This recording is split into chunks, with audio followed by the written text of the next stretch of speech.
Hey there everybody, welcome to Auto Bears, and this is the Kia EV6 GT.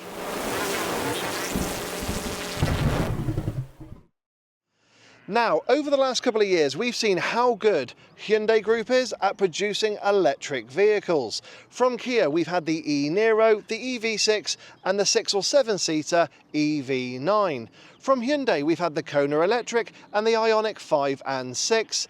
And then from Genesis, we've had the GV60, an electrified GV70 and G80. And as great as all those cars are, we've yet to see the full performance potential of their electric vehicles. Now, we have had a little bit of a taster with the GV60 Sport Plus, but Kia have decided to turn the performance up to 11 and release this, the EV6 GT. And there is a lot of power and performance underneath this car. Now, I want to say a big thank you to Kia UK for letting me have the EV6 GT for a week, and I'm going to answer a couple of big questions. Number one, what's it like? And number two, why you shouldn't consider this as a proper electric hot hatch, but as more of a stealthy ultimate electric Q car.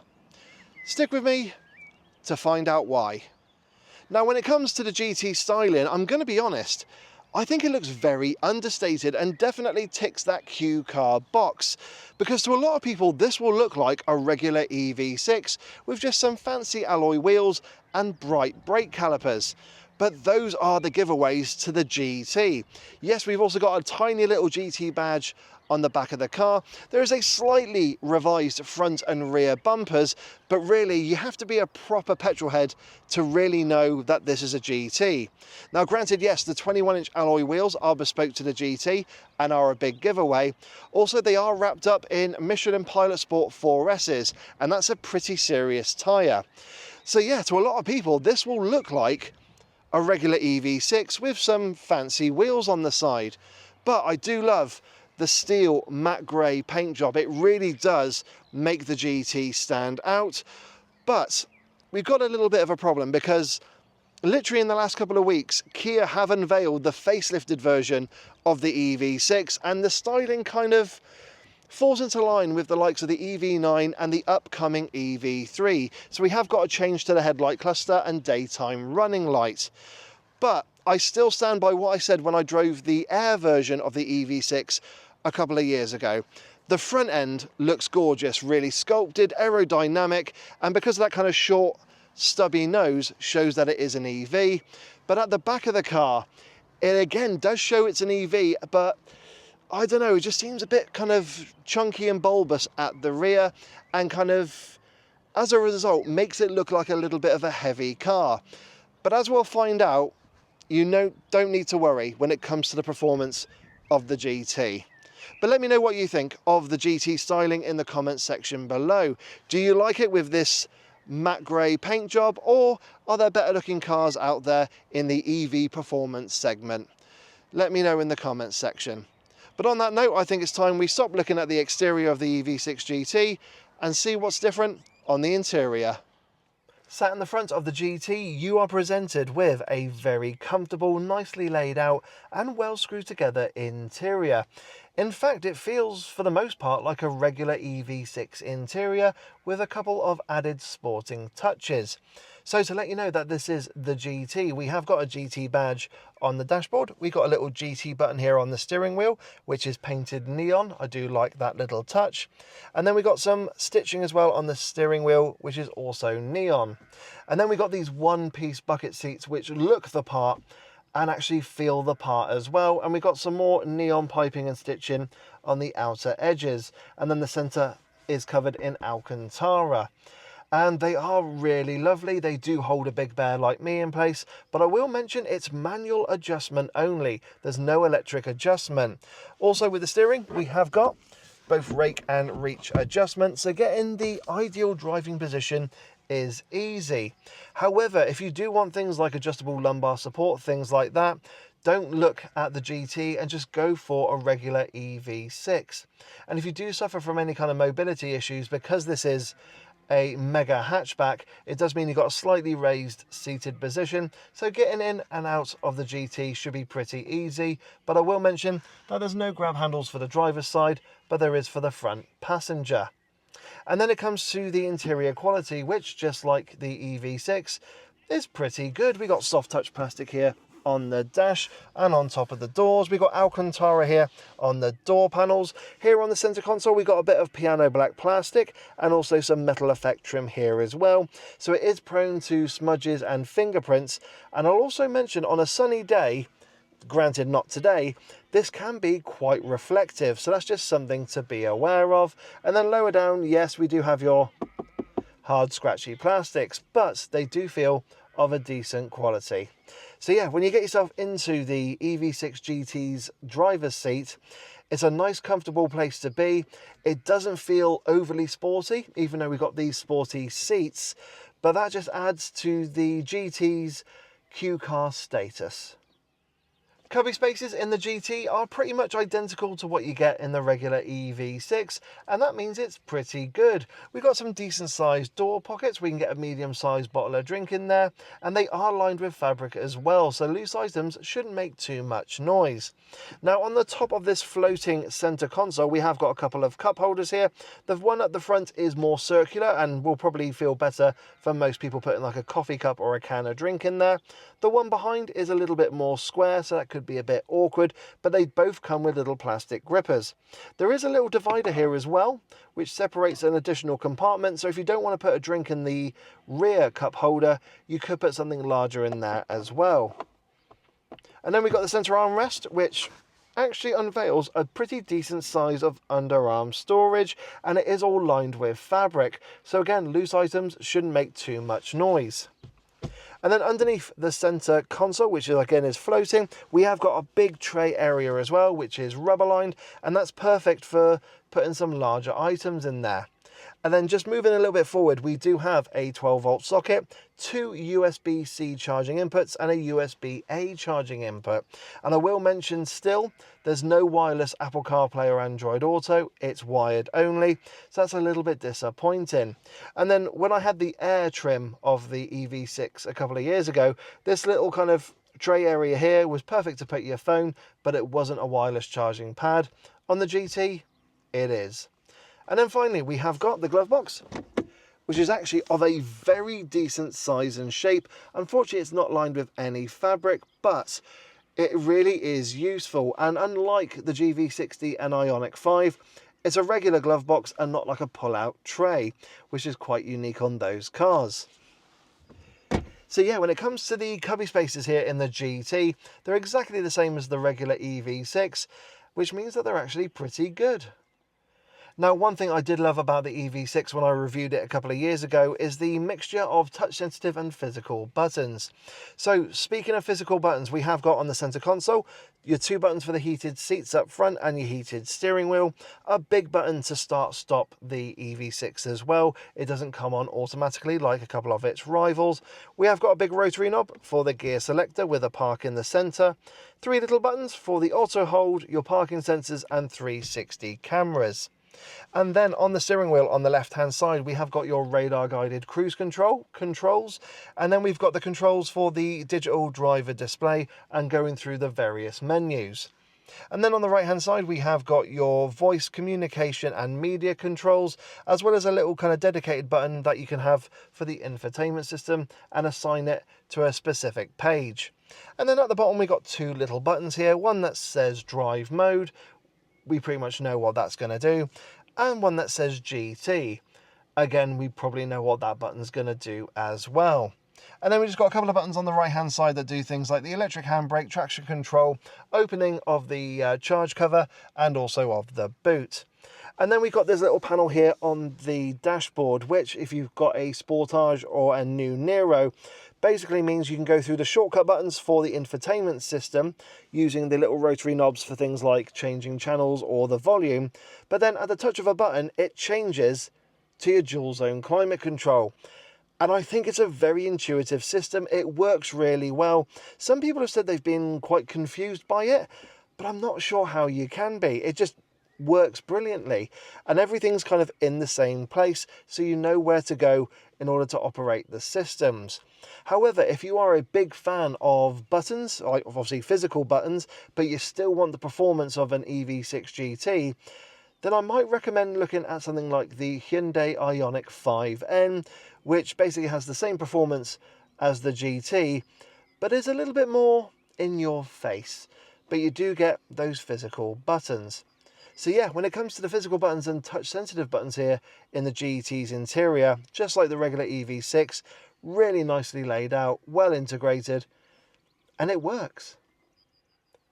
And finally, something we've become used to in Hyundai Group cars with the infotainment system and the digital dashboard display. Both of them 12.3-inch systems, and with the infotainment system, it just works. It's a no-nonsense system. The icons are nice and big. It is pretty responsive as well. As I mentioned, you have got Apple CarPlay and Android Auto, but they are tethered only. No wireless just yet, probably on the facelift. But the system just works, and it does everything that you want it to. And then we've got the digital dashboard display. Again, very much what we're used to with Hyundai Group. You can go through the various drive modes, and it does change the animations for you. You hit that GT button, and it does go neon as well. And then just using the rocker switch and the buttons on the left-hand side of the steering wheel, you can go through the various drive data modes. So that's just something that I really do like about the system. It's a no-nonsense system. We've become very used to it now with Hyundai Group, and yeah, it just all seems to work. So yeah, when you sat here in the front of the GT's interior, it does feel like a regular EV6 with some added extras, but it's still a nice, pleasant place to be. And the one final highlight I will mention is up here on the door, where we have got a Meridian sound system, and that's a very good sound system as well, because we see that in JLR cars, and it is definitely another highlight on the GT. And on that note, I think it's time that we leave the front of the GT and we see what it's like for rear passengers. Sat in the back of the GT, it's still as spacious and comfortable as a regular EV6, with a couple of adjustments for the sportiness up front.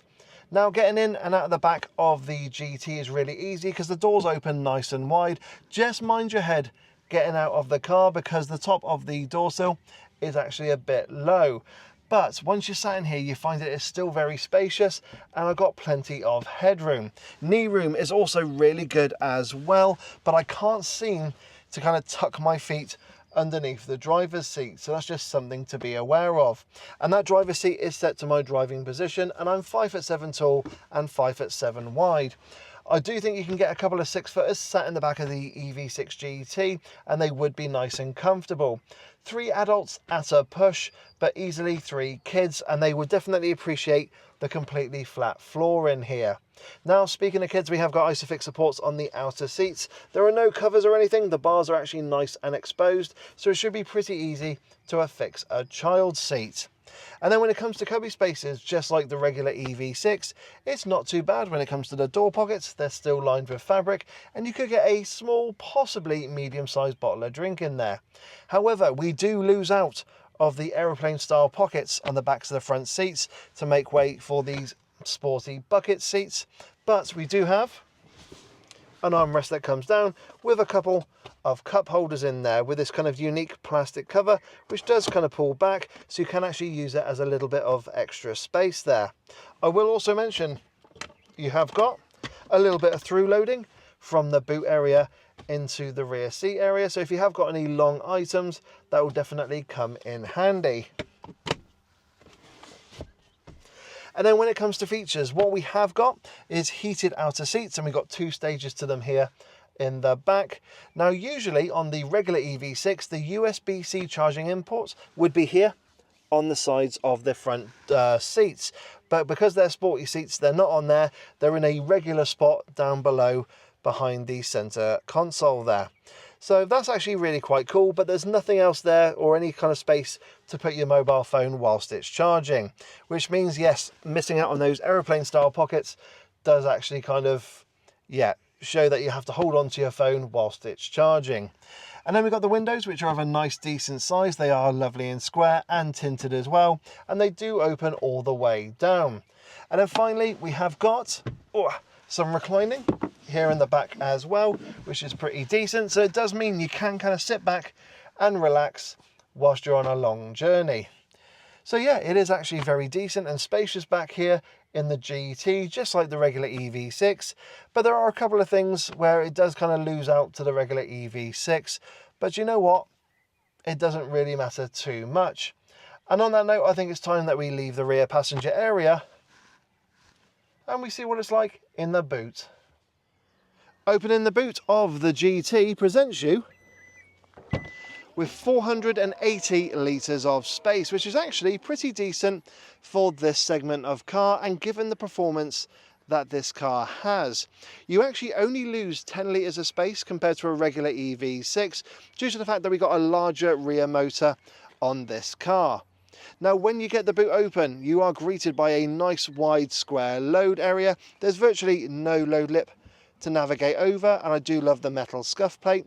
And also with the boot lip itself, it's actually not too high, so loading any large bulky items into the back of the GT should be pretty easy. However, because of its shape, I wouldn't recommend having dogs in the back of the GT. And in terms of size and space, you could easily get a large suitcase in there or a few weekend bags. Now, it's not devoid of features either. We have got some sturdy tethering hooks, we got a 12-volt socket, a couple of handles to get the rear seats down, and they almost go to a completely flat load area. We have got that through loading into the rear passenger space, even though the seats are a 60-40 split. The tonneau cover can go to 2 positions, so you can actually recline the seats even further back if your rear passengers fancy a bit of a snooze. But what I love as well is if you do want to carry any large bulky items, that tonneau cover can go underneath the boot floor because there is a bit of additional space there as well, which is very handy. I will also mention that there is also a frunk on the GT, but because it is all-wheel drive, it's around 20 litres or so, so it's handy for perhaps carrying some cables, but that's about it. And what I love as well is it has got the convenience feature, so all you have to do is stand at the back of the GT for 5 seconds with the key in your pocket and it will automatically open. And also, like other top-of-the-range Hyundai Group cars, you can actually move the GT without being sat in it. And that's something I really do like about Hyundai Group cars, is that if you are in a tight car parking space or you don't want to open the doors and potentially scratch that paintwork, yeah, you can move it without being in it. So that is a really cool feature.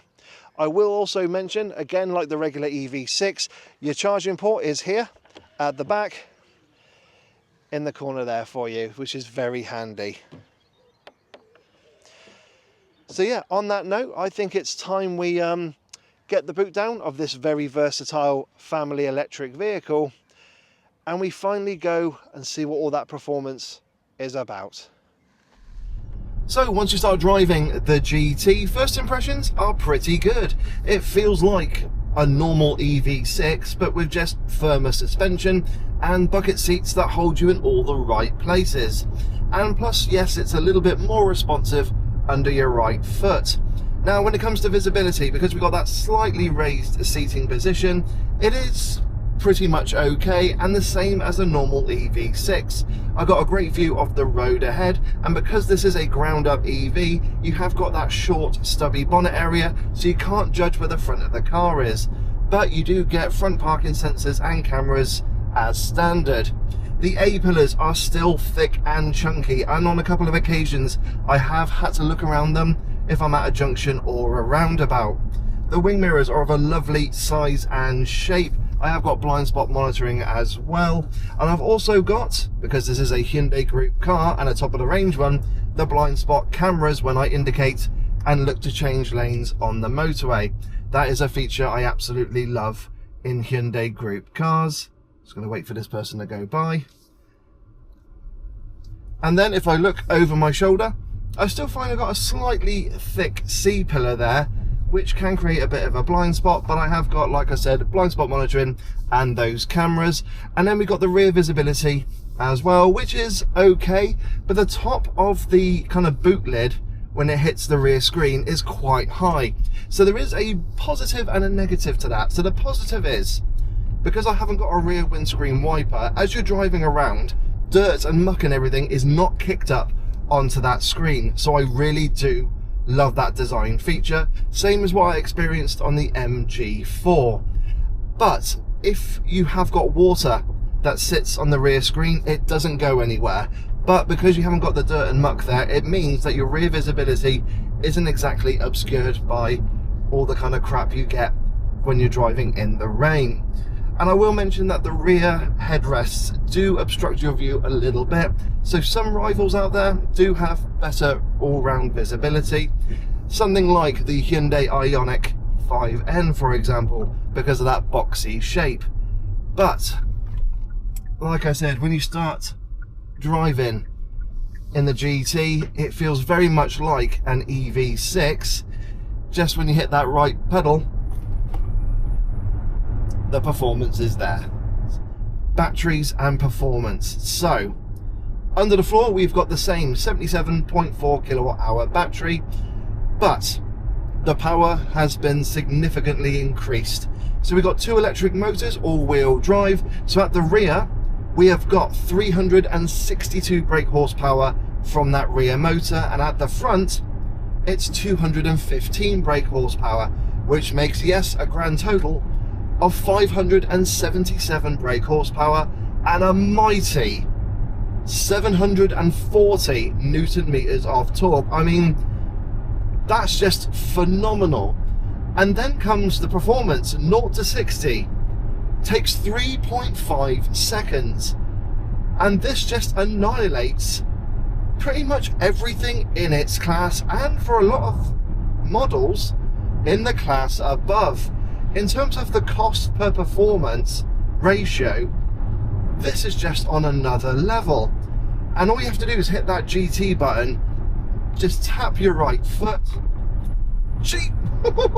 and it's instantaneous. It is just pulling you into your seat. This is, this reminds me of the Porsche Taycan Turbo I had a couple of years ago. The way it's just ruthless and relentless. And the other thing as well is when you put it in GT mode, it turns off the traction control. So on damp conditions like today, you do feel all of the kind of power squirming to put down onto the road, but it's done so brilliantly. You don't feel like this is lacking technology with that performance, and that gives you a nice dose of confidence as well. So yeah, when it comes to those performance figures, yeah, they are on another level, and the only car that can rival it at this price bracket is the Ioniq 5N. Now let's talk about another factor, and that's something that's kind of like a trade-off with these type of cars, and that's range. So yes, with the EV6 on certain models you can get over 300 miles, not so in the GT. It has a claimed WLTP range of 263 miles, which I think is quite respectable with the power that we've got within. Granted, you will have to drive in eco mode and like Miss Daisy in order to try and achieve it. Now, I have charged up the GT on a couple of occasions to 100%. The first time it gave me a claim range of 203 miles, the second time 215. So one thing I did find after my first charge and getting that claim 203 miles is I did for a couple of days drive like Miss Daisy, and as a result I was able to kind of eke out more miles, and I worked out if I kind of got to around 10 miles of range left on the GT, I would have actually gained around 30 to 33 miles of extra range, and that makes that number a bit more respectable next to that 263, because I would have been around 236 to 239, and that I would have been more kind of pleased with. But it's good to know that I could actually get that with the way I was driving the GT. So yeah, don't be kind of put off when I talk about that range, because when you get your car, it will be a different story, and it definitely responds and reacts to the way you drive. Now, when it comes to brake regeneration and charging, being a Hyundai Group car, yeah, it is pretty much top of the class. Now, when it comes to brake regeneration, we've got the flappy paddles on the back of the steering wheel, and we've essentially got 3 levels of regen. We've got 0 going all the way up to 3. 0 basically turns it all off, and you're just using the weight of the car to keep you going. So this thing will coast for quite a while. And then you go all the way up to 3, which is essentially near enough the strongest level, but it's not quite full one pedal driving. But you tap the pedal again and you get the iPedal mode, which is full one pedal driving. And yeah, it does exactly what it says on the tin. You don't really need to use your right foot on the brake pedal. It is that strong. You can press and hold as well, and it will bring it into an auto mode. So essentially the car will judge how much brake regeneration it puts through. But I will say, if you have it in iPedal mode, it will bring the car to a complete stop. So that's something I do like about it. But if you put it in level 3, it will tend to crawl at a couple of miles per hour. So that's just something to be aware of there. And then when it comes to charging, of course, yeah, this being a Hyundai Group car, we've got 800 volt charging. I believe it's a maximum of 230 kilowatts in the GT, which essentially gives you that headline figure of 10 to 80% in just 18 minutes, if you can find a charger that does it. So yeah, when it comes to the brake regeneration and the charging, being a Hyundai Group car, it's definitely going to be a highlight for you. And also means if you're doing a long journey, you don't have to stop for too long. Quick wee and a cup of tea, and you're on your way. Now, when it comes to the drive modes, we've got 2 buttons on the steering wheel. On the left-hand side, it says drive mode, and essentially you have got normal, eco, and sport. Now, if you put it in eco, I will be honest, it almost feels like the car's got maybe a third of the power. It actually really does pull it back. And when you put your foot down from a standstill, yeah, there is a little bit of a hesitation as it kind of starts to get some momentum. If you put it in standard, yeah, it's absolutely fine for everyday driving. You've got that instant response. Granted, you haven't got the ferocity of the GT button, but it's perfect for overtaking, perfect to get going from the lights and a standstill. But of course, if you want to just kind of take it up a notch, you can go to sport. And that just makes things a bit more responsive under your right foot. The steering does get a little bit heavier, and the suspension firms up as well. We have got electrically adjustable suspension on the GT. It is proper sport suspension, so it does transform how the car drives. And then we got the button on the right hand side. Now, part of me thought if you just tap it, it goes straight to GT mode. I mean, that's what it says on the button, but no, it actually has 2 modes. One of them is GT, where everything is turned up to 11, the traction control's turned off, you've got all of that power and performance right there under your right foot. But then if you press it again, it goes to My Drive, and this is where you can actually kind of tailor the car to how you want it. Not quite the amount of choices you get in, say, an Ioniq 5N, but that's really for those who want to just go absolutely nuts and just tweak the car in every possible way. This car doesn't have the kind of fanfare and theatre as the 5N, but as I just come to a little stop here, I am on actually a dry road. Put into GT mode, foot on the brake, foot on the accelerator, here we go. Oh Jesus, and that's 60. Oh God, I could use some swear words right now, but I want this to be kid friendly if they want to talk about the GT.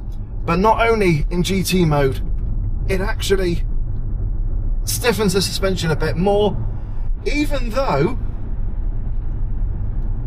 it's in GT mode. There is a little bit of roll in the corners, but we'll go into that now on the ride and handling.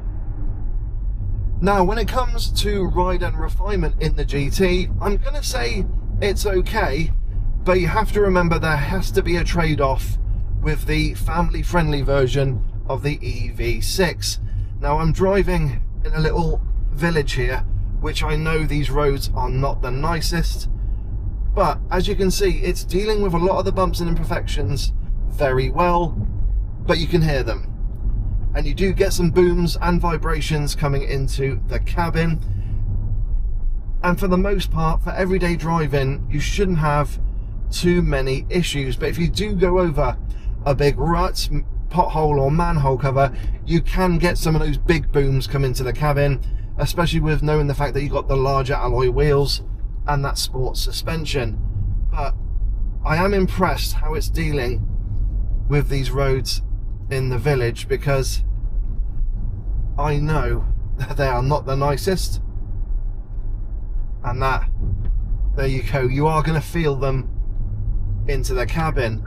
But for everyday driving, for your daily commute, if you're just driving around on normal tarmac roads, it should be, for the most part, absolutely fine. You just have to remember, there is that trade-off. If you want all the sporty performance, you want all those sporty upgrades, the trade-off is going to be ride comfort. And then when it comes to refinement, again, just like an EV or an EV6, for the most part, it's absolutely fine. Now I'm doing 30 miles an hour here. Tyre roar's the big intrusion. If I put my foot down, I get a combination, so I'm doing 60 miles an hour now, that's how quick we can go, of wind noise off the wing mirror and A-pillar, and then that bit of tyre roar coming into the cabin. But the one thing I love about the GT, and you get it as standard, is the Meridian sound system. It is an absolute joy to behold. And like I said, this is a sound system that I'm pretty much sure is only on JLR cars. Obviously, correct me if I am wrong, but it's great to see a premium sound system in something like the GT, so you do get that aero quality again when you're driving along, and it takes away those intrusions from the outside when it comes to refinement. But yeah, when it comes to the ride and refinement in the GT, just accept that there's going to be a trade-off. The ride is going to be firmer. It is, at low speed especially, going to kind of feel those bumps and imperfections a bit more, but yeah, it's fine for day-to-day driving. I've had no real major issues with it. It's a nice, pleasant place to be, just a bit firmer underneath. Now, I also mentioned, to complement the electrically adjustable suspension, we also have an electric limited slip differential, which is perfect if you're going to use things like drift mode, or you're going to take your GT to the track. And what that means is, as you're driving along and it starts to lose traction, it will send power to the wheel that's got the most grip to get you out of trouble. So again, it's great to see that kind of level of advanced technology on the GT, which means not only is it, well, incredible in a straight line, but should definitely help you out when you're going around the corners. So what about the GT's handling? Well, let's put it into GT mode and see what it's like. So instantly everything gets a bit firmer, actually very firm. The steering has got a bit of additional weight to it. The steering wheel's a lovely size and shape. If anything, it might be just a little bit too thick to hold on to, but it still feels nice in your hand. And then you've just got that ferocious power under your right foot. And then turning, there's a little bit of roll and lean. That's a bit surprising. I was expecting this to be really quite flat, but no, there's ever such a slight lean there. But it feels composed, even though the traction control is turned off. It does hold on for dear life, and that's just the natural grip of those tyres and everything. And then brakes are good as well. That's something that definitely boosts your confidence in this car. And the turning is really good as well. I know what the front wheels are doing, and it does just respond really well. I'm just going to take that out of GT mode. But the thing is, I'm smiling, but I don't know. It feels engaging. I know what the front wheels are doing, but there's something missing. This reminds me, albeit it's a less powerful car, of the Coupe Reborn. that had such sweet handling, but there was an X factor missing. And I got a weird feeling it's down to the GT badge and how this car's been set up. But if you want to take this to a track, if you want to take it somewhere and fully exploit its potential, you will have an absolute laugh with it. This is a weapon. But in terms of, I don't know, that ultimate feedback, yeah, it's just missing that little X factor. Now, with my time in the GT, what have been some of the highlights and some of the little niggles I need to let you guys know about? Well, highlights have definitely been the looks, and I do love the steel matte grey paintwork, even though I personally probably wouldn't go for it just in case it got scratched, because it is a bugger to repair. But this really has been turning heads, and I have had a few questions about this car, namely about the paint job and also the performance, because some people have seen those brake calipers and initially thought they looked a little bit silly. So that's one of the things you will have to prepare yourself for if you are looking to get a GT, and that is explaining what the car is about. Because if you are a petrol head, if you know, you know, but if you're just a regular Joe on the street, yeah, you might need to have you kind of explain to them it's got, you know, supercar beating performance, and that's why you got the big wheels and the neon brake calipers. So there is that. Other things I've kind of come across, I mean, I love the amount of standard equipment in the car. One thing that has actually worked, which hasn't on other Hyundai Group cars I've driven, is the highway drive assist. So this is something that detects using the sat-nav if you're on the motorway, so a 3-lane carriageway. And what happens is if you indicate, essentially it will change lanes for you. Now, I've experienced this mainly in a Genesis car, and I found it to be a bit oversensitive or undersensitive depending on what you do. If I kind of put a little bit of an input in the steering, it cancels. If I don't put enough, it cancels, and basically tells me that the conditions weren't met. But in the GT, it's worked perfectly. I mean, I've indicated as I've started to turn, I put a little bit of input in with the steering wheel, and it just did it. It did it absolutely brilliantly and flawlessly. And that was something I really did appreciate. So Genesis, see what Kia have done, see how the settings are made up for the highway drive assist, and then just implement them onto your cars. And then I've got to be honest, that's about it. I've not come across any other niggles or issues in the GT. It has been pretty much effortless. Yeah, I've got all the kit and technology that I want. I've got a brilliant Meridian sound system. I've come to expect the ride in that to be firm and something that I'd have to deal with, because I got all that sporting potential underneath. So I just expected that. But no, I found the safety systems have not been too intrusive. The infotainment system has worked absolutely fine. Apple CarPlay as well. That's the only thing. I just want this to be wireless now. I want to be able to have wireless CarPlay, put my phone in the wireless charger, and then that way I've got kind of killing two birds with one stone. The only niggle I would come across, and it's not in the kind of time I've had the car itself, it's just in the GT, is I'd like a little space where the USB-C and USB-A charging inputs are, so I can put my phone there whilst it's all tethered up.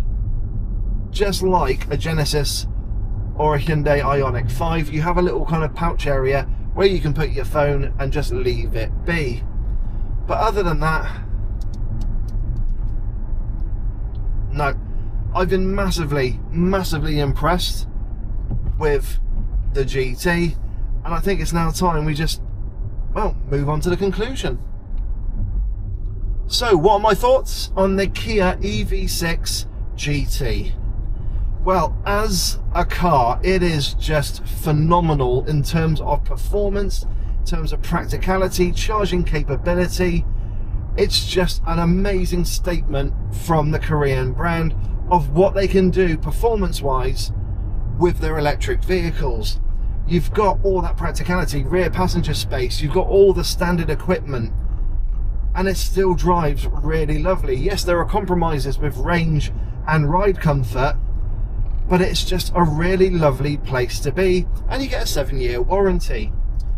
But I did say there was a second question to answer, and that is why the GT should not be considered like a mega electric hot hatch like the Ioniq 5N.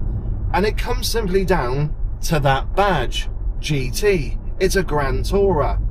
And also, if you look at other Kia models that have had this GT badge, they all kind of share a lot of the same likenesses. It all started with the Proceed GT, which was a warm hatchback, not a full hot hatch, but it drove lovely and had a good amount of performance, but people were wanting more. We then went on to the Stinger GT, which was a big, lovely, comfortable saloon car with a V6 under the bonnet and rear wheel drive. It wasn't the quickest, the handling was a little bit roly-poly, but if you wanted to, you could get the tail out. And then you got things like the Proceed GT shooting brake, which you can get today, which again rides a little bit firmer than the normal Proceed, has a bit more performance, and the handling is, yeah, very lovely, but there's a part of you kind of wanting more with it. And that's what you get with the EV6 GT, because its main rival, which is from Hyundai, is the Ioniq 5N. And as we have come to see over the last 6-7 years, that N badge means performance, handling, and just something very special. So that's why if you compare the GT with the Ioniq 5N, and a lot of people seem to be doing so, you're going to get one winner, and it will be the Hyundai, because it is the most fun to drive. You've got the most customization when it comes to the driving capabilities and setting up all the engine noises and the gearing and stuff like that.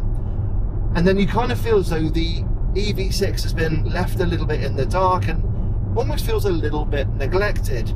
But this is a Q car, so whilst the 5N is loud and shouty, this is understated. But like I said, if you are a bit of a petrol head and you see this car, you know the performance that lies within. This is kind of like having a Honda Civic Type R sat next to a Golf R. The Civic is mad, leery, has a huge amount of performance, and is classed as possibly the best in its class. The Golf R looks much more understated, but you can see the little sporting hints to let you know what it's capable of, and as a result, not quite top of the class, but it's definitely one to be shortlisted if you want your hot hatch to have the performance but not shout about it. And that's what I love about the EV6 GT. It has those little hints to let you know what it's capable of, but for a lot of people you probably have to explain it to them because they won't see it straight away. You look at a 5N and you'll know instantly, but with this, yeah, you can take pride in having to say to someone, no, this will happily beat cars twice its price tag in a 0 to 60, and then you can show them. So yeah, the Kia EV6 GT is a very good performance electric vehicle. It is missing that little bit of X factor, but you'll still be really happy with it nonetheless, because the performance is there and you can still get to show off about it.